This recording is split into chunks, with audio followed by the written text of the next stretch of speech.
I think we need to understand a bunch of things. We need to understand that there's a strategic thing there, serves American imperial interests, has always done. That's why the British started this project. They did not do it for the brown eyes of the Jewish people. They did it because it was in the strategic interests of the British Empire. And that's one reason the United States does it. We do not give $3.8 billion a year plus the $10 billion that Biden's asked for additionally this year for anything to do with sentiment. It has to do with strategy, it has to do with oil, it has to do with interests, imperial interests. It has to do with a couple other things. It does have to do with the evangelical right. That's one of the things that moved Britain to support the Balfour Declaration, to support a Jewish national home in an almost entirely Arab country. And it's one of the things that moves American politicians. The votes, the money, the concentrated political power of the evangelical right. It has to do with money. Our politicians are whores. They're bought and sold. That needs to be said. And the bigger the donor, the more services they get. And that's part of it. And if we ask, why is it that our media is so complicit? Well, it's partly because our media is an echo chamber for the people in power in Washington. I read the New York Times some mornings, and I say the New York Pravda Times. And I read the Washington Post. I read the Washington Izvestia Post. They are like the Soviet press during the Cold War. They are, whether it's the Ukraine war or whether it's this war, they echo power. But they also echo money. Who owns the Washington Post? Jeff Bezos. Who owns MSNBC, NBC Universal? Who owns those institutions of the press? The same people who own the politicians. The same people who own our universities. Who runs our universities? Who runs our universities? Not the presidents and the deans and the department chairmen and women. It's the Board of Trustees. What is the Board of Trustees? It's the same people who finance the politicians, same people who own the media. So if we see a compliant media with a government that is supportive of Israel because of votes, because of the evangelical right, because of imperial strategic objectives, it's very simple. When we see university administrations kowtowing to one narrative on Palestine, as they have done right across the country, it's for the same reason that our media does it, and the same reason that our government does it. It's money, it's power. It's very, very, very simple. I can give you a more sophisticated explanation, but I think that really sums it up, frankly.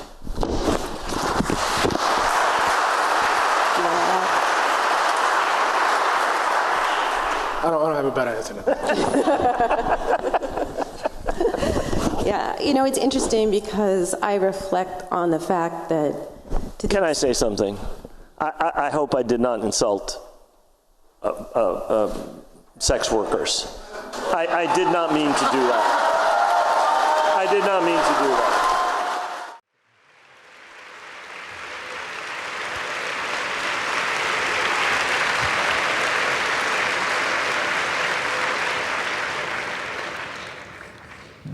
It's going to be a hard act to follow, but thanks. I guess I have to begin by saying that the phrase that you attributed to me was actually plagiarized. Manufacturing consent, yeah, it actually comes from Walter Lippmann, who's the dean of American journalism in the 20th century. He thought it was a good idea. He was coming out in favor of it.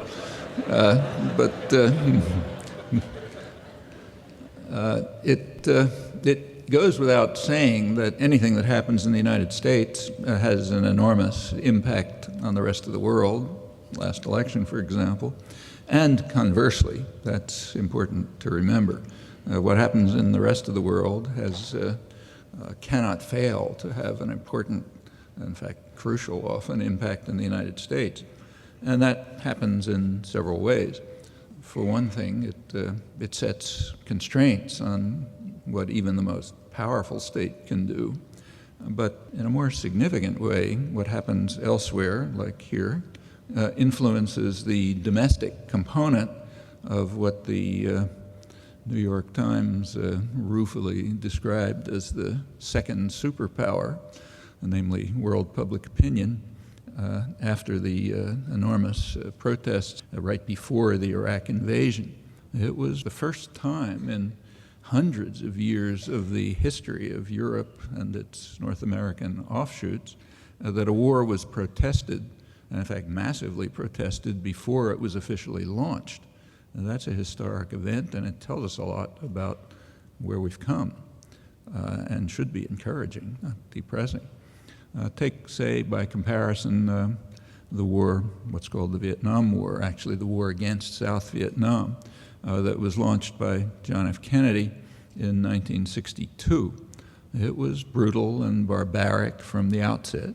Began with bombing of unprotected civilian targets, chemical warfare to destroy food crops so as to starve out the civilian support for the indigenous resistance, programs to drive millions of people to virtual concentration camps or urban slums to eliminate the popular base for the resistance.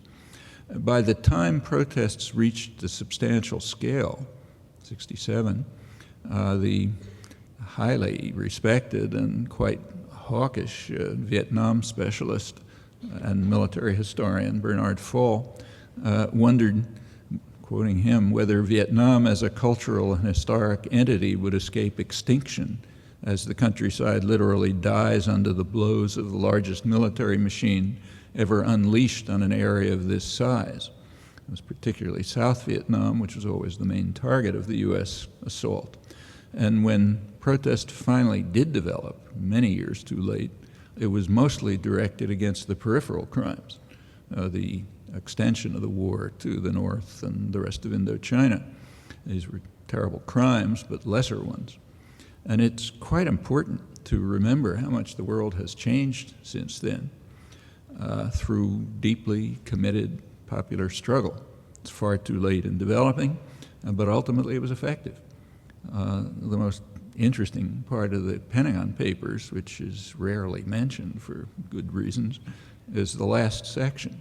Pentagon Papers ends middle of 1968, and as many of you will remember, or maybe know if you're too young to remember, January 68 was the Tet Offensive, which convinced corporate elite in the United States that the war just wasn't worth it. And the U.S. had won many of its objectives. It had destroyed any serious hope of independent, successful development in Vietnam, which was its main purpose, as in many other cases. And it was just becoming too costly for the United States, too costly because of the rising anti-war movement, which was compelling the president to fight what was called a guns and butter war. Couldn't declare a national mobilization, which probably would have been good for the economy the way it was during the Second World War, but had to kind of buy the population off because there were just too much disruption. And it was just becoming too costly.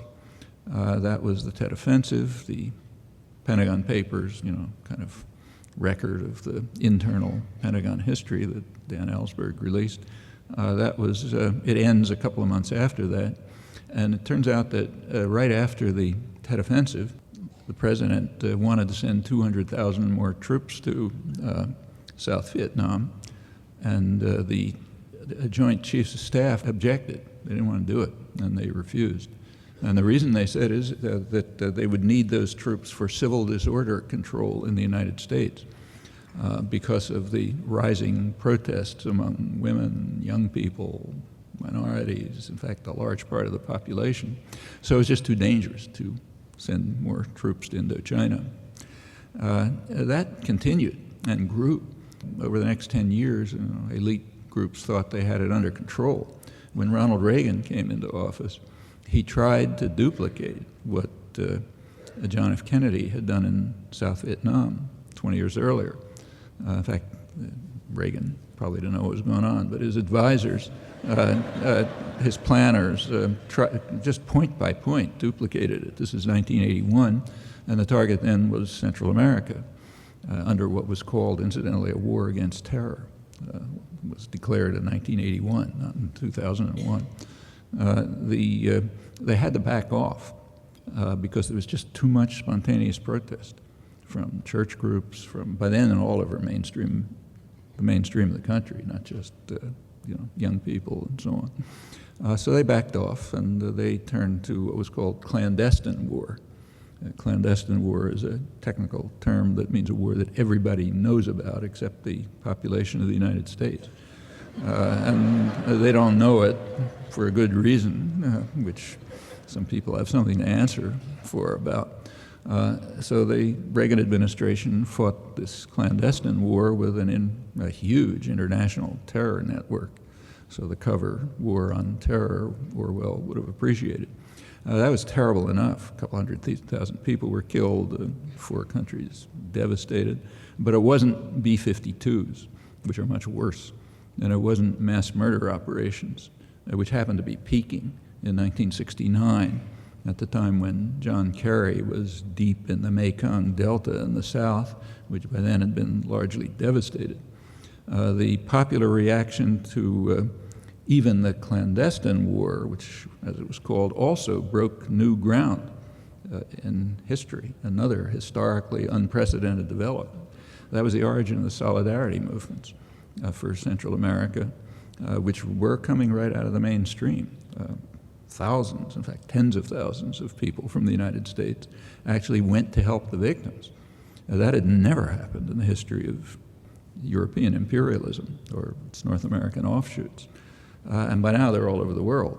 That's, again, something entirely new in Western history and another testimony to the success of these movements, of which there are many. And the state managers are well aware of it. When a new president comes in, first thing he has done is an intelligence assessment. The intelligence community, as it's called, gives an assessment of the world situation. And George Bush, number 1, he did it too. So in 1989, there was an assessment of the world situation, and a piece of it leaked. Usually we don't hear about these things for like 40 years, if ever. But a little part of it leaked and was published. It was kind of hushed up. And it was an interesting part. Somebody obviously in the Pentagon or CIA or somewhere didn't like it and leaked it to the press. It was a discussion of the kinds of wars that the U.S. would be fighting. Wars against what it called much weaker enemies. Those are the only kind of wars you fight, if you have any sense. Wars against much weaker enemies, it said, in the case of such wars, the United States would have to win them rapidly and decisively because there simply is no political support for anything more than that. It's not like the 60s when you could go on for years and years with no protest and destroy a country before it significantly develops. Well, that's significant. I mean, the world is a pretty awful place, and you can look at it and get pretty depressed, but it's far better than it was yesterday. And that's not only with regard to the unwillingness to tolerate aggression, but also in innumerable other ways, many of which we now just take for granted, which is good. We should take them for granted, but we should also remember that not many years ago it wasn't like that. There are very important lessons, and they should always be foremost in our mind. If we had a little more time, I had intended to say a couple of words about Canada's role in the Indochina Wars, which is pretty interesting, but I'll skip that. I'll say I'm being polite. But you should know about it if you don't already. It's pretty without forgetting the very significant progress towards more civilized societies, which has taken place in the past years, and crucially the reasons for it, namely popular engagement and struggle. Let's focus nevertheless on the present and on the topic that was suggested for this evening, the notions of imperial sovereignty that are now being crafted. It's not surprising that as the population becomes more civilized, power systems become more extreme in their efforts to control the great beast, as the founding fathers of U.S. society called the people, the hated and feared people. The conceptions of popular sovereignty that are being crafted by the radical statist reactionaries of the Bush administration are in fact so extreme that they've drawn unprecedented criticism in the most sober and respected establishment circles. Actually, it's pretty helpful to people like me. Instead of quoting, sort of far-out types, you can quote the most respectable mainstream journals, and they're saying more, stronger things than you might have said yourself. The administration's ideas of presidential sovereignty were transmitted to the president by the newly appointed Attorney General, Alberto Gonzales. At that time, he was the president's counsel, and he's depicted now as a moderate in the press. His views on this are discussed by the very respected constitutional law professor, Sanford Levinson, in the current issue of the Journal of the American Academy of Arts and Sciences. You can't get more respectable than that.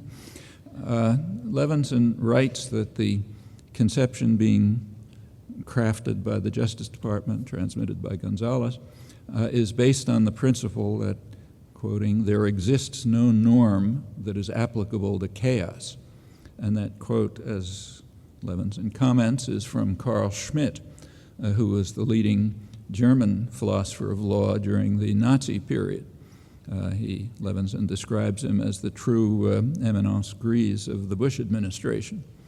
The administration, advised by Gonzales, quoting Levinson, has articulated a view of presidential authority that is all too close to the power that Schmitt was willing to accord his own Führer. One rarely hears words like that from the heart of the establishment. The same issue of that super respectable journal has an article by two leading strategic analysts on what's called the transformation of the military. It's another component of the new doctrines of imperial sovereignty that are being crafted.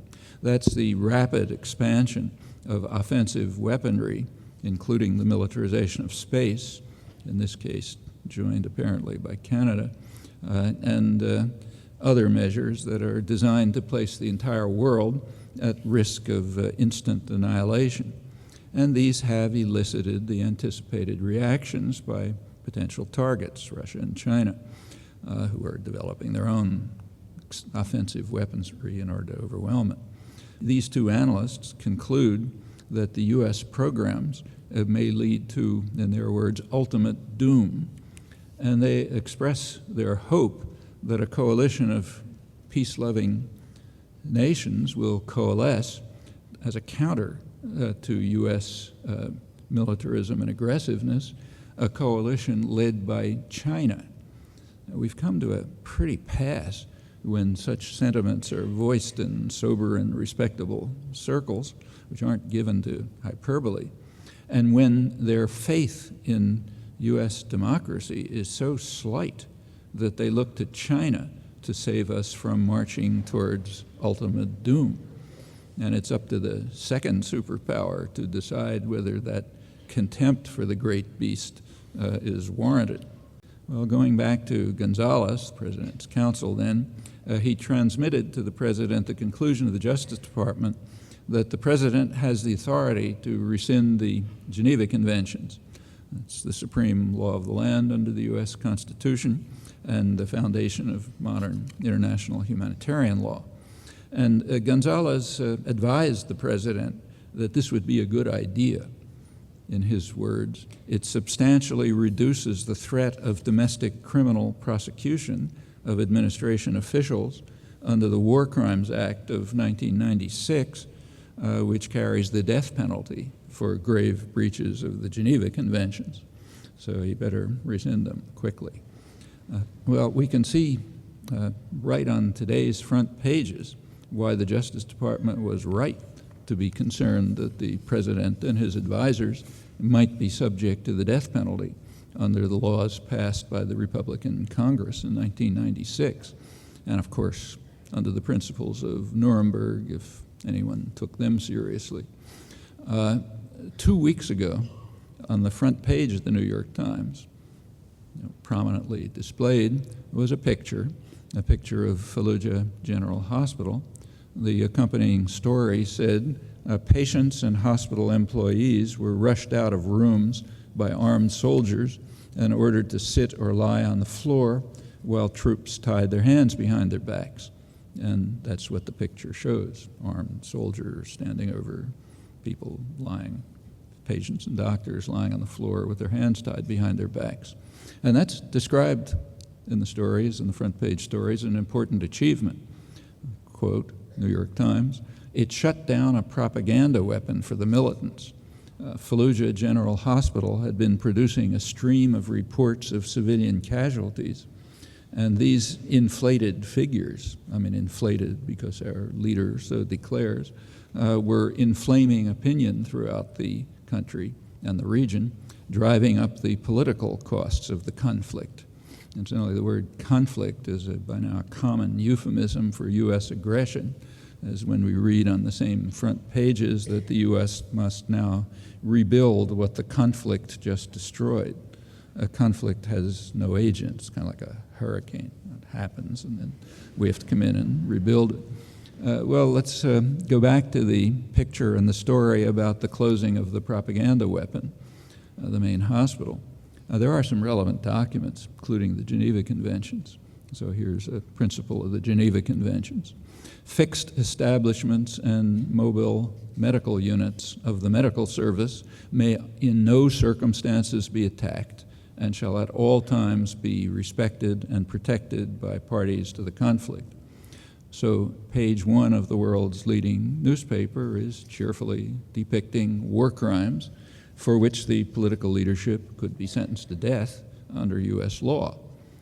No wonder that the Attorney General warned the President, as his counsel, that he should use the constitutional authority that the Justice Department concocted to rescind the supreme law of the land, adopting the concept of presidential sovereignty devised by Hitler's primary legal advisor, the true eminence grise of the Bush administration, according to a distinguished conservative authority on constitutional law, writing in perhaps the most respectable and sober journal in the country.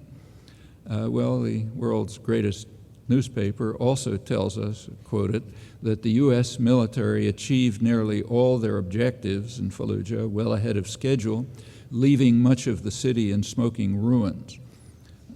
But it was not, I'm quoting it, but it was not a complete success. Why?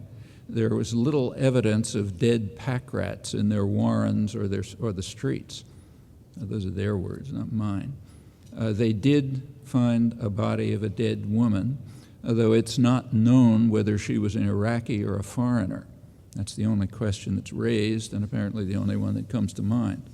This is all right in the front pages of the world's greatest newspaper. The front page account also quotes a Marine commander who says, it ought to go down in the history books. Perhaps it should. If so, we know very well on what page of history it'll go down and who will be right beside it, along with those who praise it or, for that matter, even tolerate it. One might at least mention the counterparts that immediately come to mind, like, for example, the Russian destruction of Grozny 10 years ago. It's a city of about the same size. Or Srebrenica, which is almost universally described as genocide in the West. In that case, as we know in detail from an extensive Dutch government report and other sources, this Muslim enclave in Serb territory, which was very lightly protected, was being used as a base for attacks against Serb villages. And when the anticipated reaction took place, it was horrendous. The Serbs drove out all but military-age men and then moved in to kill them. Well, that's familiar. It's Fallujah, basically, but there are some differences. Women and children were not bombed out of Srebrenica, as in the Fallujah case, but they were trucked out. And there will be no extensive efforts, we can be sure of that, to exhume the last possible corpse of the pack rats in their warrens in Fallujah. And there are other differences which are arguably unfair to the Serbs. Well, it could be argued that all this is irrelevant. The Nuremberg Tribunal, spelling out the UN Charter, declared that, quoting it, initiation of a war of aggression is the supreme international crime, differing only from other war crimes in that it contains within itself the accumulated evil of the whole, hence the war crimes in Fallujah, Abu Ghraib, and so on. Those judged to have played any role in this supreme crime, for example, the German foreign minister, were sentenced to death by hanging. And the Tokyo Tribunal was far more severe. Actually, there's an important book on this topic. If you haven't read it, you should, by the Canadian international lawyer Michael Mandel, who reviews in, unfortunately, convincing detail how the powerful have self-immunized, become self-immunized from international law. In fact, the Nuremberg Tribunal itself established this principle of self-immunity. To bring the Nazi criminals to justice, it was necessary to devise definitions of war crime and crime against humanity that hadn't existed precisely in international law. And how this was done is explained candidly by Telford Taylor, who was the chief counsel for the prosecution at Nuremberg and a distinguished international lawyer and historian. So I'll quote him. Since both sides in World War II had played the terrible game of urban destruction, the Allies far more successfully, there was no basis for criminal charges against Germans or Japanese, and in fact, no such charges were brought.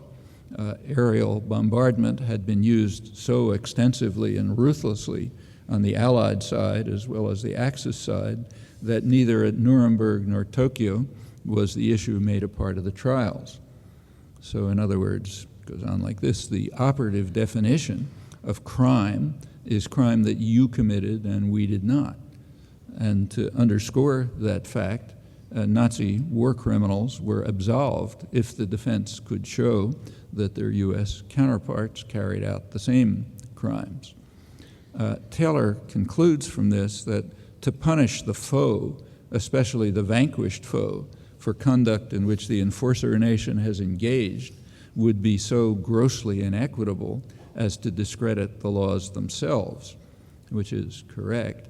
But the operative definition also discredits the laws themselves, along with all subsequent tribunals which follow the same principle.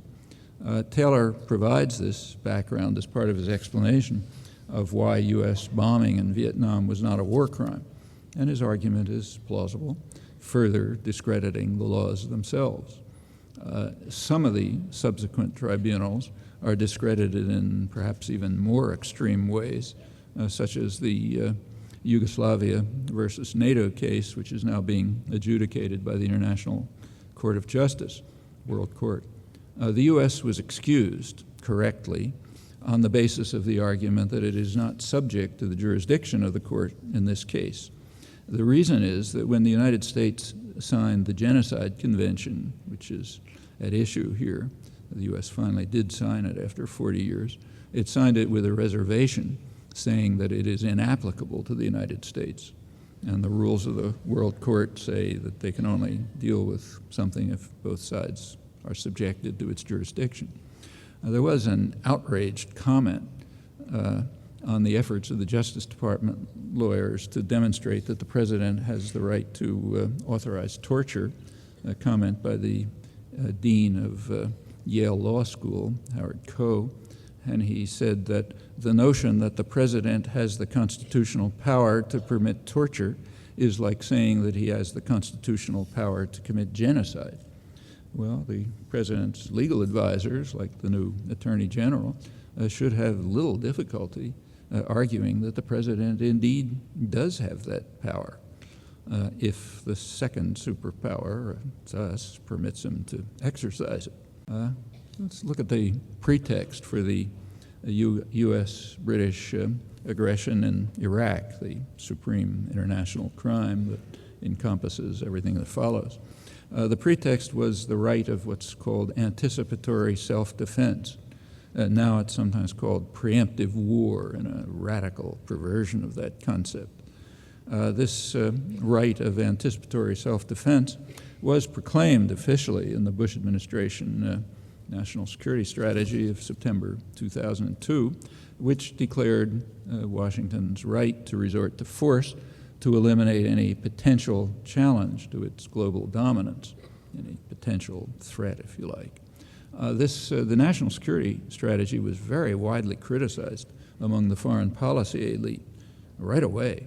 There was an article within weeks in the main establishment journal, Foreign Affairs, which warned that what it called the new Imperial grand strategy could be very dangerous for the United States. And the criticism continued, again at a completely unprecedented level, right in the core of the mainstream, but on very narrow grounds. It was not that the doctrine was wrong, but rather its style and manner of implementation. Clinton's Secretary of State, Madeleine Albright, she summed up the criticism pretty accurately, also in Foreign Affairs, it's main establishment journal. She pointed out that every president has such a doctrine, but keeps it in his back pocket. And it's simply foolish to smash people in the face with it and to implement it in a manner that's going to infuriate even allies. That's threatening to U.S. interests and therefore wrong. Albright knew, of course, that Clinton had a similar doctrine. The Clinton doctrine, I'll quote it, advocated unilateral use of military power to defend vital interests, such as ensuring uninhibited access to key markets, energy supplies, and strategic resources. That's without even the pretexts that Bush and Blair devised. You take it literally, the Clinton doctrine is more expansive than Bush's national security strategy. But unlike the Bush strategy, the more expansive Clinton doctrine was barely even reported. In fact, I'm not sure it was reported at all, and not criticized. And the reason is it was presented with the right style and implemented less brazenly. That's the way you should do it if you're looking for a career in diplomacy. Henry Kissinger described the Bush doctrine as, in his words, revolutionary. He pointed out that it undermines the 17th Westphalian system of international order and sovereignty, and of course he didn't even bother mentioning it. It undermines the UN Charter and current international law. Kissinger approved of the doctrine, but with reservations, the usual reservations about style and tactics, and with a crucial qualification. He said, it cannot be a universal principle available to every nation.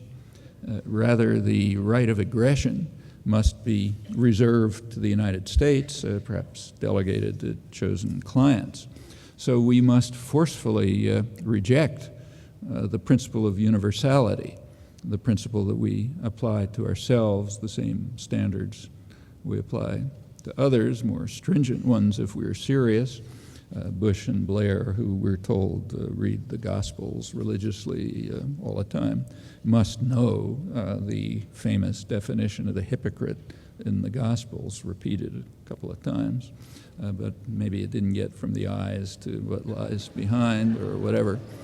And Kissinger, I think, is to be praised, as often, for his honesty in very forthrightly articulating the prevailing doctrines, which are usually concealed in professions of virtuous intent and tortured legalisms. And Kissinger also understands his educated audience. As he doubtless expected, there was no reaction. Well, his understanding of his audience was illustrated again rather dramatically just a couple of months ago, last May. Some Kissinger-Nixon tapes were released over Kissinger's strong objections. And there was a report in the world's leading journal, New York Times. The report mentioned in passing the orders to bomb Cambodia that Kissinger transmitted from Nixon to the military commanders. In his word, a massive bombing campaign in Cambodia, anything that flies on anything that moves. You get that? Anything that flies and anything that moves. Well, I think that's unique in the archival record. At least I never come across a call for genocide in such explicit terms. The publication, we'd certainly call it genocide if anybody else were responsible. And this is a call for it. The publication elicited no reaction. That incidentally refutes Dean Coe of the Yale Law School. It is simply taken for granted in the elite intellectual culture that the president and his national security advisor do have the right to order genocide, contrary to Coe's outraged claim. Well, just imagine if the prosecutors at the Milosevic tribunal could find anything even remotely similar. They'd be overjoyed.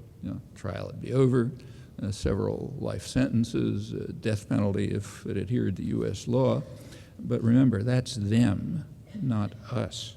And the difference is a core principle of the elite intellectual culture in the West, and in fact, throughout history rather generally, if you look.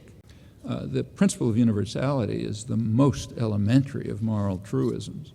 It's the foundation of just war theory and, in fact, of every system of morality, which is why it is repeated over and over again in the Gospels. Rejection of moral truisms is a fundamental principle of intellectual culture, so deeply rooted as to be invisible.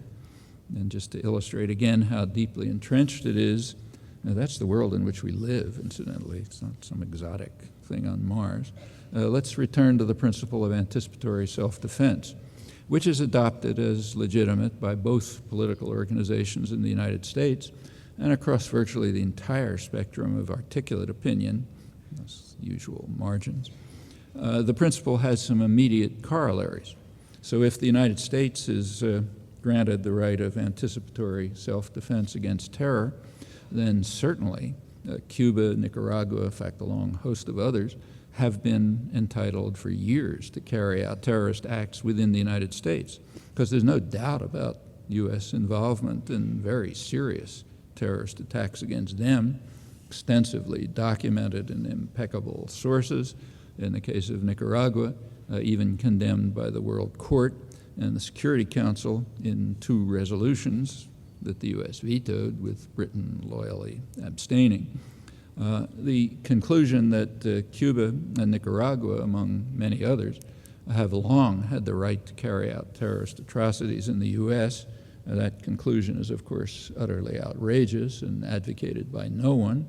And thanks to our own self-determined immunity from moral truisms, there's no fear that anyone will draw the outrageous conclusions that follow from our doctrines. And there are actually still more outrageous ones. So I don't know anyone, for example, who goes out in the streets every December 7th to celebrate Pearl Harbor Day by applauding the fascist leaders of Imperial Japan. But by our standards, it's exactly what we should be doing. The bombing of military bases in the U.S. colonies of Hawaii and the Philippines was entirely legitimate and praiseworthy, according to our standards. The Japanese leaders knew very well that B-17 flying fortresses were coming off the Boeing production lines, and they were surely reading the U.S. press and very familiar with the very public discussions in the United States at the time, explaining how these planes could be used to incinerate Japan's wooden cities in what was called a war of extermination, flying from Hawaiian and Philippine bases. And that's a far more powerful justification for anticipatory self-defense than anything conjured up by Bush and Blair and their associates and supporters. Well, fortunately, we're once again protected from such conclusions by the principled rejection of elementary moral truisms. It's very easy to continue, but too easy, in fact, so I won't go on with some other examples I was going to go into. But that all of this, cite examples at length. It's hard to find an exception. It does leave open a crucial question. How does the great beast react? That is the domestic U.S. counterpart of the second superpower. Well, there's a conventional answer. That is that the population approves of all of this, as was just shown again by the election of George Bush, leading to, 150,000 people trying to come north. But they're misunderstanding what happened. And as is often the case, a closer look is helpful. So let's take a slightly closer look. The winning candidate last November, early this month, received about 31% of the eligible vote. The loser, 29%. The results were very close to what they had been in the year 2000. Virtually the same red and blue states, as they're called. A few percentage shift in the vote, which is almost a random event, would have meant that Kerry had won, also telling us nothing about the country and the electorate. The reason is that issues of substance were very consciously kept out of the campaign. You have to remember that political campaigns are designed by the same industries that sell toothpaste and cars and so on. It's not an exaggeration. They're run by the public relations industry. What is their professional concern and their regular vocation? Well, it's not to provide information. Their goal, rather, is deceit. And that's not a secret. Every time you turn on the tube, you see it. Hundreds of billions of dollars a year are spent in what's called advertising, which does not, say, list the properties of next year's cars, as would happen in an unimaginable market society based on what you study in economics courses, informed consumer choice. That's a total myth. Just take a look at the advertising, it tells you why. The point is not to present information, it's to deceive you. That's why the car, they don't, like GM doesn't tell you, here's what I'm going to produce next year. It takes, 1 minute, no money. What it does is show the car with a, sexy model in it, or a sports hero, or, doing some ridiculous thing like climbing up a sheer cliff or something like that. And it's the point is, and it's true of the whole hundreds of billions of dollars, is to project some kind of an image that might deceive the consumer into buying this car instead of the virtually identical one produced by a competitor. That's the prime commitment of the public relations industry, and one of the many ways of undermining the mythology about markets, which nobody believes in unless you can force them on someone else. And the same is true with elections, which are run by the PR industry. The goal is to project images and to deceive the public into accepting them while sidelining issues for very good reasons, to which I'll come back. And the population knows it. They're not stupid. About 10% of voters say their choice is based on the candidates, reading the polling question, on the candidates' agendas, ideas, platforms, and goals. That's 6% of Kerry voters and 13% of Bush voters, otherwise essentially nobody. The rest rely on what the industry calls qualities and values. So does the candidate project the image of a strong leader, kind of guy you'd like to meet in a bar, or somebody who cares about you and is just like you? My guess, I have no evidence, but I'm just guessing, is that Bush is very carefully trained to say things like nuclear and misunderestimate and all the other silliness that intellectuals like to ridicule. That's probably about as real as the ranch that was constructed for him and the rest of the whole folksy manner. After all, it would hardly do to present him as a spoiled frat boy from Yale who became rich and powerful because of his rich and powerful connections and family. Rather, the imagery projected has to be a guy just like us, not one of these fancy types, a guy who'll protect us, who cares about us, who shares about our moral values. That's the imagery, which is about as real as in toothpaste ads. Not surprisingly, it's done by the same people. Bush, in that case, the point is to undermine markets. In this case, the point is to undermine democracy. It's the same principle. Bush, if you look, received a large majority among voters who said that they were concerned primarily with moral values and terrorism. Now, as for Bush's moral values, there's an easy way to find out what they are. Read the business press the day after the election. It describes what I call the euphoria in corporate boardrooms and so on. That's not because CEOs are opposed to gay marriage. Actually, most of them are what are called liberals. I mean, their social values are about the same as, a Canadian dimension, probably. If you want to learn more about their moral value, the Bush moral values, just observe the principle, basic principle, which is not concealed. The principle is that costs are to be transferred to your children and your grandchildren. Now, that's environmental costs, fiscal costs, and the rest. It's not concealed. And those are indeed the moral values. The point of the PR industry is to prevent you from seeing anything as obvious as that. What about terror? Well, the fact of the matter is that Bush's planners escalated the threat of terror, and pretty consciously. It had been predicted, even by their own intelligence agencies, that would be the consequence of the war in Iraq, and it turned out to be true.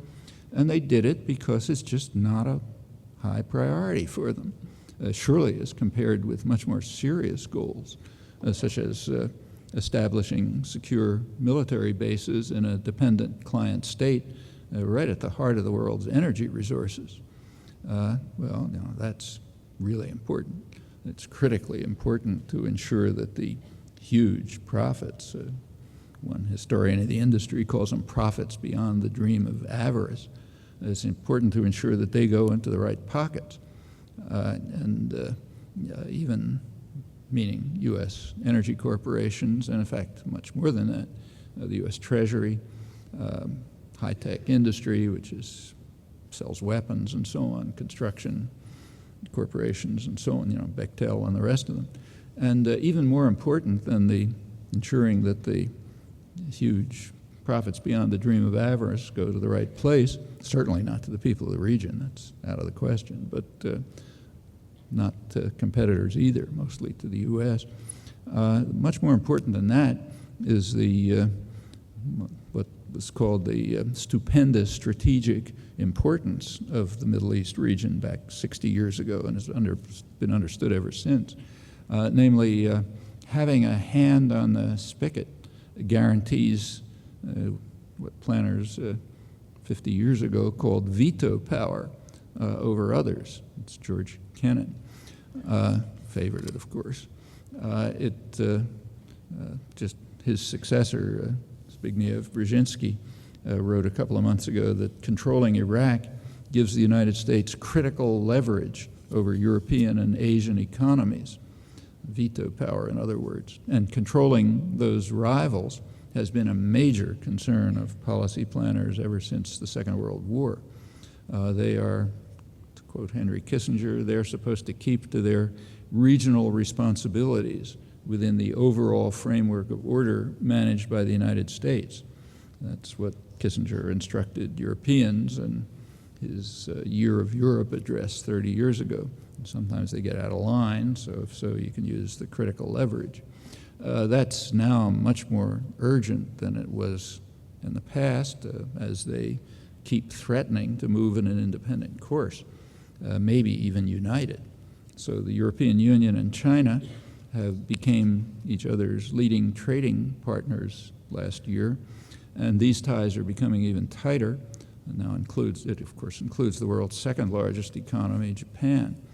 So critical leverage is more important than ever for world control in what's sometimes called a tripolar world, three major power centers that has been evolving for 40 years and now much more so. In comparison to this, the threat of terror is a pretty minor consideration, although the threat is known to be awesome. Long before 9/11, it was clearly understood and written about in technical publications that sooner or later the jihadist terror that was organized by the U.S. and its allies in the 1980s is likely to combine with weapons of mass destruction, which could have horrifying consequences, but it's just not a high priority. Those who thought they were voting for somebody who's going to protect them from terror and has their moral values are severely deceived. That's the point of advertising and public relations. Well, U.S. public opinion is actually studied with great care and depth, and we know a lot about it. There were major studies released by the most prestigious outfits right before the election, and they showed that people planning to vote for Bush assumed that the Republican Party shared their views, even though the party explicitly rejected them, as was shown. And pretty much the same is true of Kerry supporters. It's modified slightly if you give a very sympathetic interpretation of occasional vague statements that most voters had probably never even heard. The major concerns of Kerry supporters were the economy and health care, and they assumed, falsely as it turns out, that he shared their views on these matters, just as Bush voters assumed, falsely, that the Republicans shared their views. So, to summarize all this, among those who bothered to vote, they mostly accepted the imagery that was concocted by the PR industry, just as in the non-existent markets that were taught about in economics courses. And the imagery had only the vaguest resemblance to reality. That's, of course, apart from the more wealthy, who do tend to vote their class interests, apparently even more so in 2004 than 2000, which probably accounts for most of the small difference between these 2 years. Well, what about actual public attitudes? That's crucially important, especially for those who want to change the world. Well, again, right before the election, October, major studies were released reporting public attitudes in the United States. And when you look at the results, which are barely reported, you see right away why elections have to keep the deceit, much as in the fake markets that we're taught to revere. Now, here's a couple of examples of public attitudes, virtually quoting from the studies. A considerable majority of the population believe that the United States should accept the jurisdiction of the International Criminal Court and the World Court. It's rejected by both parties. That it should sign the Kyoto Protocols, that it should rely on the United Nations to take the lead in international crises, including security, reconstruction, and political transition in Iraq. That's been true for a year and a half. And even a majority believes that the United States should abandon the Security Council veto and follow UN decisions even if it doesn't approve of them. Majority, again, believe that that the U.S. should rely on diplomatic and economic measures more than military ones in the so-called war on terror. And here's a crucial one: the U.S. should use force only if, I'm quoting, there is strong evidence that the country is in imminent danger of being attacked. That means a large majority reject the bipartisan consensus on so-called preemptive war and adopt a rather conventional interpretation of the UN Charter. Overwhelming majorities of the public favor the expansion of purely domestic programs, primarily health care, it's 80%, but also expanded aid to education and expanding Social Security, also like 60, 70%. That's been found for years in the same studies carried out by the most reputable organizations that monitor public opinion. In other mainstream polls, 80% favor universal health care. That's something that's also been true for a long time. The numbers vary depending on exactly how the questions are asked. Occasionally the press discusses this. It says, yeah, everybody seems to want it, but there's a phrase for it. It's called politically impossible.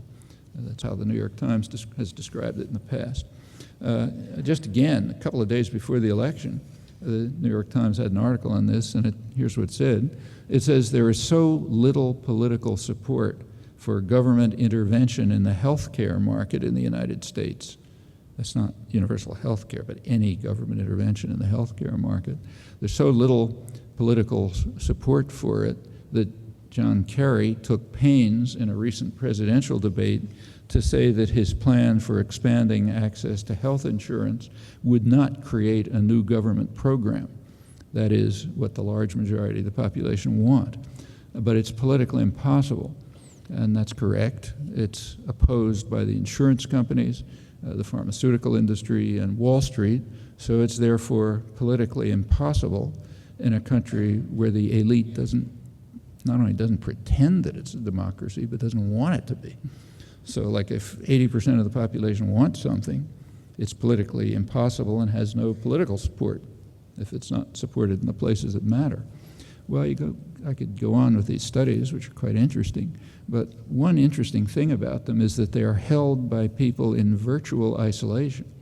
They rarely hear them. They probably regard them as idiosyncratic, like I'm the only person in the country who thinks this. They don't enter into political campaigns. They only enter very marginally into articulate opinion in the media and journals, and the same extends to other domains. And it raises quite important questions about what we call a democratic deficit when we're talking about others. Some of these cases are very revealing. So you remember that last March, Spanish voters voted out a government which had gone to war in opposition to about 90% of the population.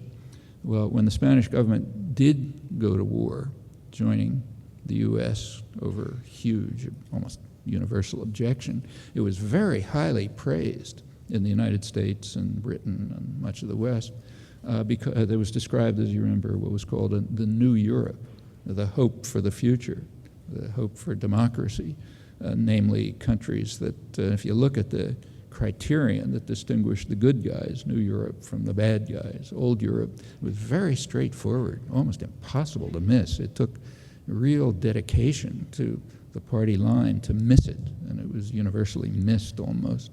The criterion was if a government takes the same position as the overwhelming majority of the population, it's Old Europe, the bad guys, doesn't have democratic credentials. That was the term that was actually used. On the other hand, if the government follows the orders from Crawford, Texas, and overrules the vast majority of the population, around 90% in Spain's case, then it's the hope for the democratic future. It tells you a lot about the conception of democracy.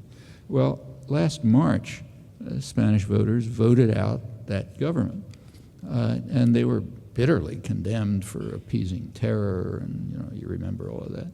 I didn't see anybody point out that the voters in Spain took almost exactly the same position as about 70% of Americans south of the border.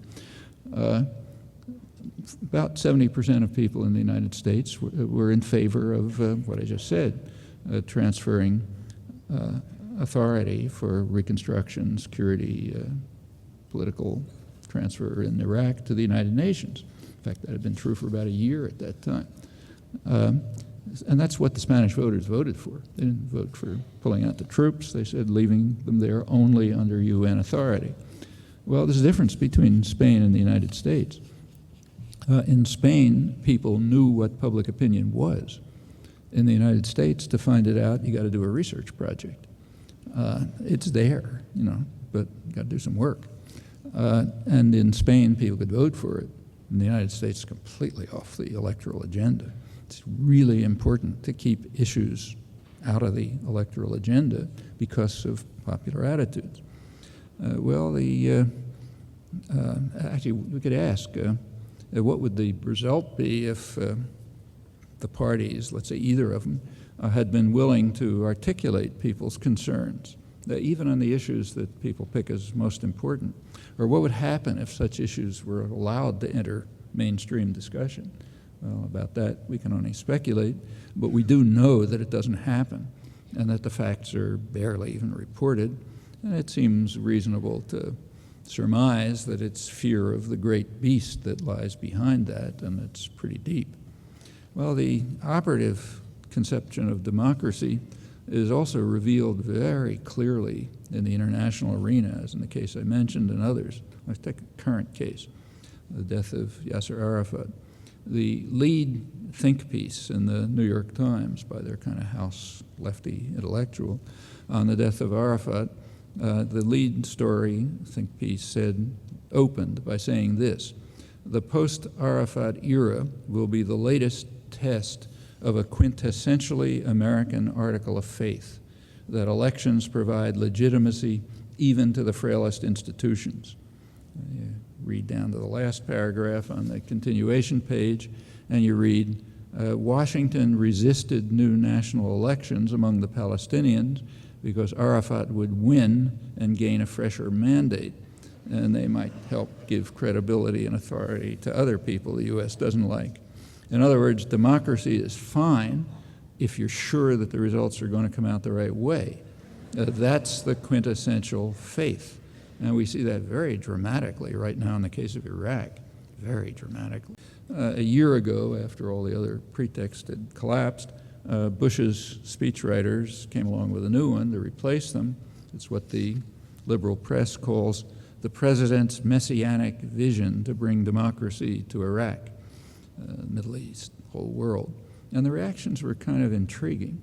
They ranged from rapturous acclaim in the liberal national press, from praise for the, it ranged from there to critics.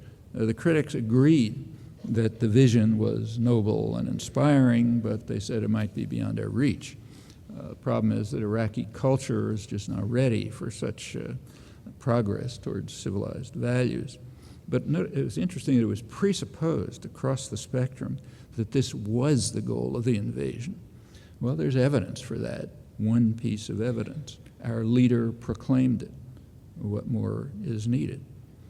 The critics say noble vision, but we have to temper the messianic idealism of Bush and Blair with sober realism. Now, that's the London Financial Times, probably the most serious newspaper in the world. Well, actually there is, you can tell me what the Canadian press said. I'll make a guess, but you can verify it for me. Well, there actually was one sector of opinion that had a different view, Iraqis. At the very same time as the messianic vision was proclaimed in Washington to reverent applause, there was a U.S.-run poll in Baghdad, and it turned out that some people there also believed that that was the goal of the invasion, 1%. A majority of the population took the obvious view. The U.S. invaded Iraq to get control of its resources and to organize the region in U.S. interests. The view you're not allowed to express in the United States, or you're a conspiracy theorist or a Marxist or some other bad word. In fact, Iraqis agree that there's a problem of cultural backwardness that stands in the way of the messianic vision, but they think it's here, not in Iraq. Actually, their views are a little more nuanced if you look. So 1% thought the U.S. invaded to establish democracy, but 50% said the U.S. wants democracy in Iraq. Now, that may look like a contradiction until you go on. 50% said the U.S. wants democracy, but is going to influence it to ensure that it comes out the right way. In other words, they understand very well the quintessentially American faith, perhaps because it was also the quintessentially British faith, while Britain's boot was on their neck since the First World War. And they don't have to know the history of Wilsonian idealism, as it's called, or Britain's noble counterpart, or the French civilizing mission, or the even more exalted vision of Japanese fascists and many others. It's presumably close to a historical universal. Their own experience is enough. And it's not unusual for those at the wrong end of the club to have a much clearer picture of reality than those who are wielding it. That's true in plenty of domains. Well, at the outset, I mentioned very briefly the very notable successes of popular struggles in the past decades. It's pretty clear if you think about it a little, very rarely discussed for reasons that aren't hard to discern. Both recent history and public attitudes suggest some pretty straightforward and quite conservative strategies for short-term activism on the part of those who don't want to wait for China to save us from ultimate doom. We do enjoy great privilege and freedom, in fact, uniquely so by comparative and historical standards. That legacy was not granted as a gift from above. It was won It was won by hard and dedicated struggle, which doesn't reduce to pushing a lever every few years. We can, of course, decide to abandon the legacy. You can take the easy way of pessimism. Everything's hopeless, so I quit. Or we can make use of that legacy and work to create, in part to recreate, the basis for a functioning democratic culture in which the public plays some role in determining policies, and not only in the political arena, from which it's largely excluded, but in the crucial economic arena from which it is excluded in principle. Now, those are not particularly radical ideas.